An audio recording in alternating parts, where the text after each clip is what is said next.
Salamlar, vaxtınız xeyir olsun. Mən Gözəl Lakşin, insan psixologiyası metodistiyim. Bugünkü mövzumuz ondan ibarət olacaq ki, bəzi insanlar var ki, kiminləsə dərdləşmək yerinə kitablar yazırlar. Bu kitabın içərisində şeirlər, romanlar, əsərlər, hekayələr olur.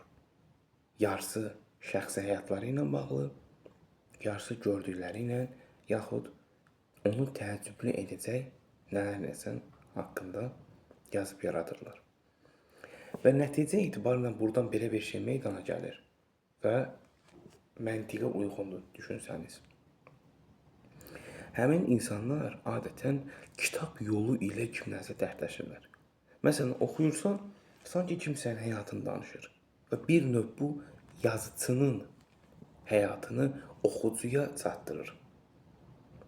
Və baxsan, əksər insanların başına gələn bütün problemlər, həyati prosedurlar, doğru dillə desək, dərdləri, sərləri eyni ortaqdır. Və kimləsə dərdləşməyi ya belə deyim sizə utanır, ya da nəticə etibarı ilə dərdləşməyə adım atmır. Və oxucuları ilə yazdığı kitablar vasitəsilə, yəni onların əlaqəsi ilə bağlantı şəklində dərdləşir. Və nəticə etibarı ilə qismən də olsa rahatlaşmağa çalışır.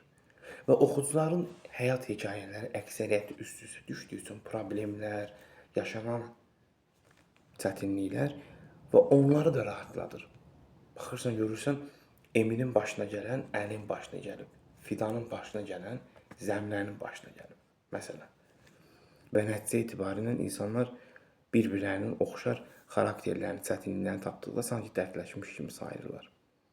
Hər zaman istər 100 milyon problemimiz olsun, insanın çevrəsində doğrudur.